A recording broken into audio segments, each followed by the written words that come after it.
You know that moment when you promise yourself this week everything will be different. It is Sunday night. Your desk is covered with plans. A brand new calendar. Maybe even a cup of tea for good luck. There is something satisfying about starting the week with a fresh list. A clean slate. A chance to finally get it right. And honestly, maybe a hint of self-sabotage hiding underneath all that optimism. Here is the interesting thing. No matter how carefully we plan, time always seems to slip away. Before you even realize it, Wednesday has arrived, and that ambitious Sunday list has become nothing more than a reminder of everything you did not have time to do. People might tell you it is your fault. Lack of discipline, laziness, poor time management. But what if the real problem is not actually you? What if the real villain here is time itself? Today, I want to show you why almost everything you have been taught about time is wrong. And do not worry, I am not going to get overly philosophical. Just enough to make you question some assumptions you have carried your whole life. Stay until the end, because there is one detail about how time works against you that almost nobody ever notices. Curious? Good. So am I. For centuries, we've been taught to see time as something linear. Just like those old history lessons in school. The 17th century leads to the 18th, which leads to the 19th. Time marching forward in a straight line. Unstoppable. Predictable. Orderly. But is our actual experience of time really just a straight line? If you have ever felt that 5 minutes waiting in a queue lasts forever, but 2 hours with good friends flies by in an instant, congratulations. You have already proved that time is not as linear as we think. It is not just me saying this.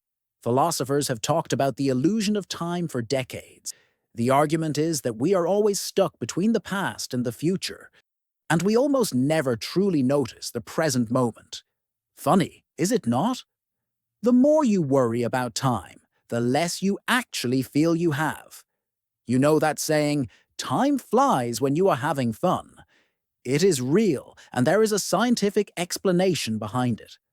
When you are truly engaged in something you enjoy, your brain releases dopamine, and your entire sense of time changes.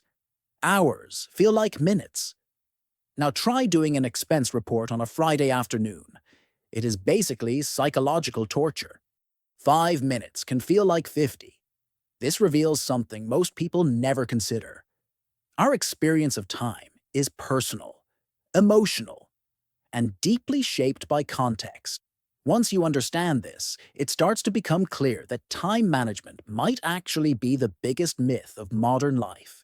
Have you ever tried filling every single minute of your day, believing that is what productivity really means?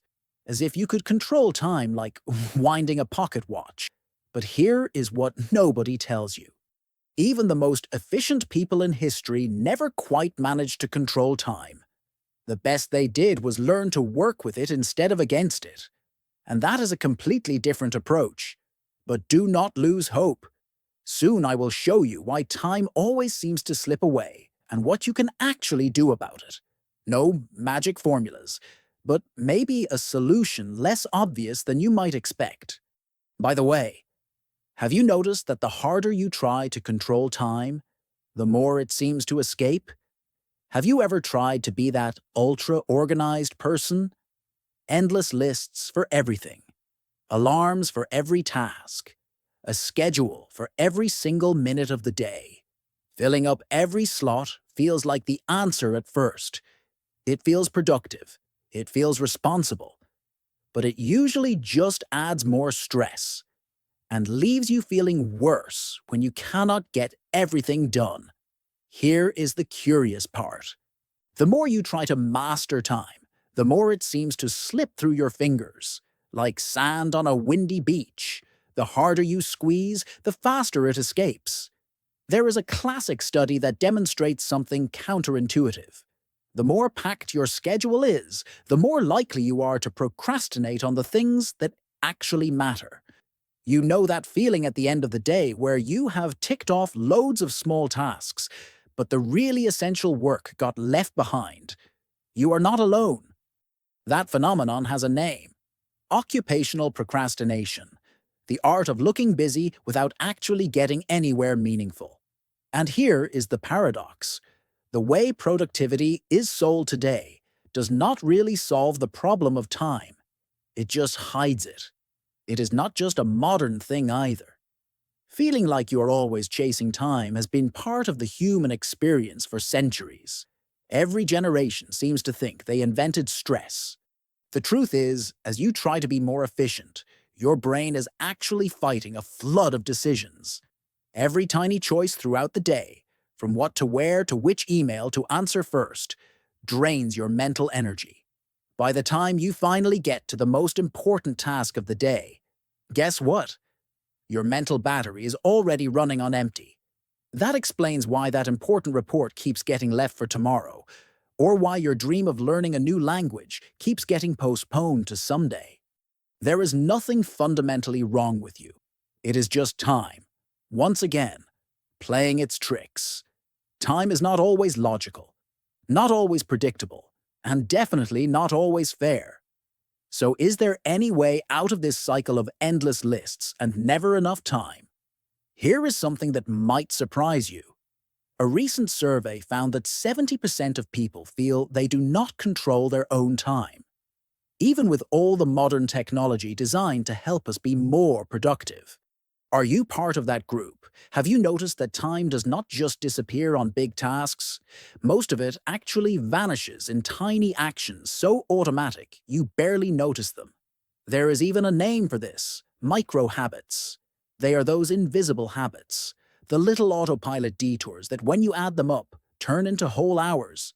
Checking email for the 5th time in 30 minutes, scrolling through news while making coffee, opening Instagram just for 2 minutes that somehow become 20. One study found that the average adult checks their phone over 100 times a day, and usually is not even sure why. That feeling of losing time without even realizing it. It is these hidden patterns draining you. It is like time is slipping under the door while you think you are in control. And you do not need to feel guilty about it. The brain is wired to save energy. It always chooses the path of least resistance. Those mental shortcuts kept our ancestors alive for thousands of years. But with notifications, fast internet, and apps specifically designed to capture your attention, these shortcuts have become modern traps. The ironic part is you can spend all day being busy without actually doing anything important. Classic busy, but not productive. And at the end of the day, you are exhausted.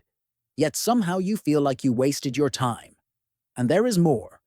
When an invisible habit turns into a routine, it gets so automatic that it does not even register in your consciousness. That is why so often we only notice wasted time when we look back. What is invisible is not always harmless. Here is the good news. If invisible habits steal your time, conscious ones can give it back. But do not worry. It is not about willpower. It is about designing your environment. You have probably heard that you are the average of the 5 people you spend the most time with. Well, your time is also the average of the environments you spend it in. Think about your home, your workplace, even your route to the grocery store. Your environment, almost always invisible, shapes how and how much time you actually use. And strange as it sounds, different environments make you use time in completely different ways. There is a classic experiment that demonstrates this. 2 groups of people, 2 types of rooms. The first room had a tidy desk, no visual distractions, phone placed out of reach. The second room had a messy desk, open books everywhere, phone right there within arm's reach, snacks on the table. The results were striking. The tidy room group was on average 40% faster at completing tasks, and they felt less tired by the end. The conclusion was simple. When your environment helps you focus, your time stretches further. When it invites distraction, time just evaporates. Now think about your typical day. How often do you keep your phone beside you while trying to focus? Or leave endless browser tabs open while you are supposed to be working on something important. The brain loves shortcuts. Leave snacks on your desk, and you will eat them without thinking. Leave your phone nearby, and your fingers will unlock it on their own. It is not about willpower, it is about what is easy. That is why people who seem to be masters of their time do not actually have more discipline. They just have fewer temptations around them. It works for everything. People who read a lot usually leave books in visible places. People who exercise every day leave their workout clothes ready the night before. People who avoid distractions simply hide what tempts them. When you design your environment, you design the flow of your time. It is like creating small currents that pull you effortlessly in the right direction. Here is a simple trick. Before bed, leave out the object connected to your most important next action. Running shoes by the door if you want to exercise. A book open on your pillow if you want to read more. A notepad in the center of your desk if you want to write. That way, your environment does the work for you, and time stops being just your problem. Now let us talk about the perfectionism trap. Why trying to control time completely can actually leave you more stuck. This is where the real plot twist comes in. At some point, we have all wished for total control over our time. The dream of scheduling every hour, every minute, as if you could predict everything from traffic to your mood to the weather to random messages from friends. The thing hardly anyone realizes is that time perfectionism is an invitation to silent failure. Why? Because life by its very nature is unpredictable. You cannot schedule inspiration. You cannot schedule creativity. You cannot schedule that great idea that appears randomly while you are waiting for the bus in the rain. In fact, research shows that people who try to plan absolutely everything experience higher anxiety. They feel less accomplished. And ironically, they feel like they are wasting time even more. Chasing perfection turns time management into a cycle of guilt. Something falls off schedule, a delay, a surprise, an extra cup of tea that took longer than expected. And suddenly it feels like failure. And here is the paradox. The more you try to control, the more time slips away. It is like trying to catch water with your bare hands. That is why some of the most creative minds in history embraced a bit of improvisation. Some wrote their best work while walking in gardens, waiting for time to bring them ideas, rather than forcing their schedules to produce them. Some solved their biggest problems lying on the floor, staring at the ceiling with no rush at all. The secret is not total control. It is creating space for the unexpected, space for productive boredom, space for those ideas that only appear when you are not watching the clock. Perfectionism only makes time seem more like your enemy, and self-compassion might just be your best ally in this silent battle. If there is something life teaches us, it is the value of a good pause. A break for a cup of tea. A quiet moment in the middle of a busy day. There is wisdom here that most people miss. Time is not just made of action, it is also made of intervals. Studies show that professionals who take regular breaks throughout the day are 25% more productive than those who work straight through without stopping. Intelligent idleness is the space where creativity actually appears. It is that aimless walk around the block, reading something without pressure, daydreaming while looking out the window. Some of the best writers in history created their greatest scenes after long walks outdoors. When your mind slows down, your brain starts connecting ideas that were far apart.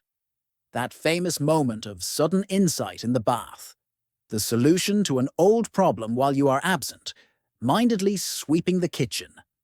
But do not confuse intelligent idleness with passive procrastination.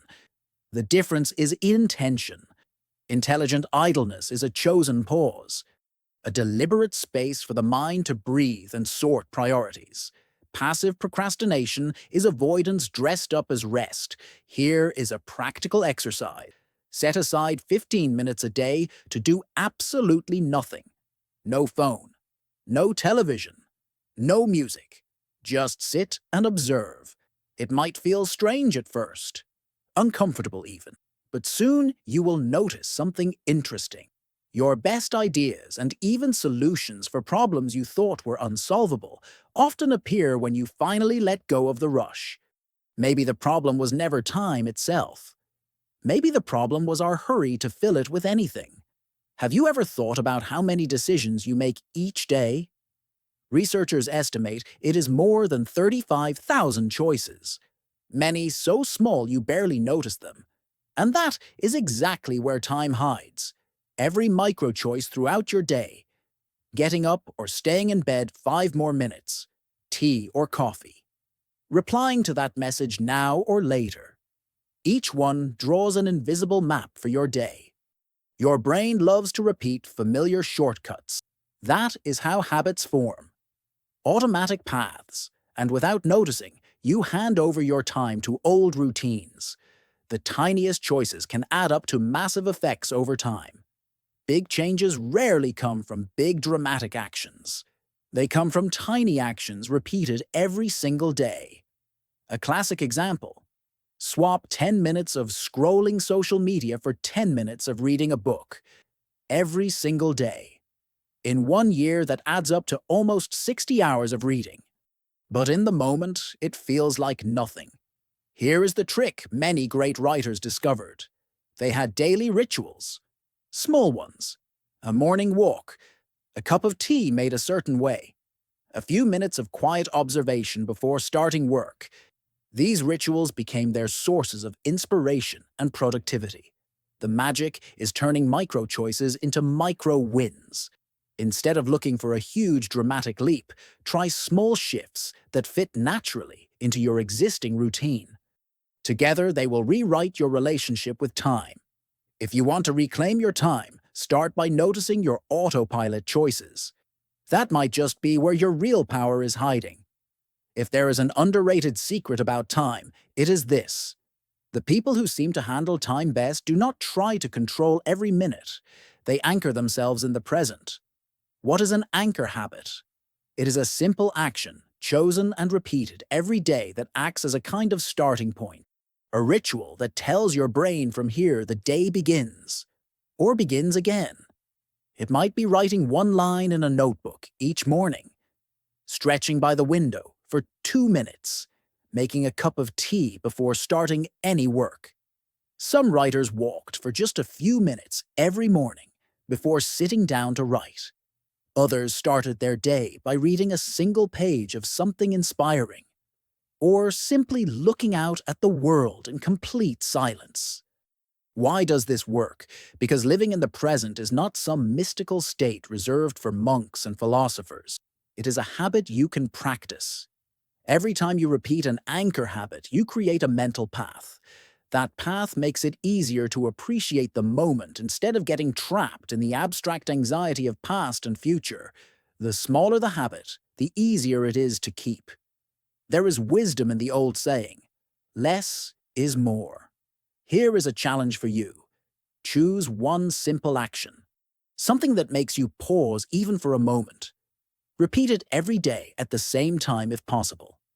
Do not expect immediate results. Just notice, little by little, how time starts to feel more like an ally than an enemy. So let us tie everything together. Time is not what you were taught it was. It is not a straight line you can measure and control.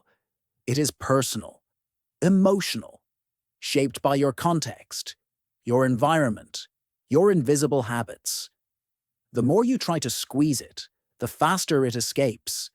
But the more you learn to work with it, to design your environment, to embrace productive pauses, to anchor yourself in the present, the more time becomes your partner instead of your enemy. You do not need perfect discipline. You do not need to fill every minute. You need awareness. You need intention. And you need the humility to accept that some of the best moments in life cannot be scheduled. If this changed how you think about time, that is a good sign. It means you are ready to stop fighting and start flowing. Because the difference between people who feel constantly rushed and people who seem to have all the time in the world is not how many hours they have. It is how they choose to experience them, and that choice starts now.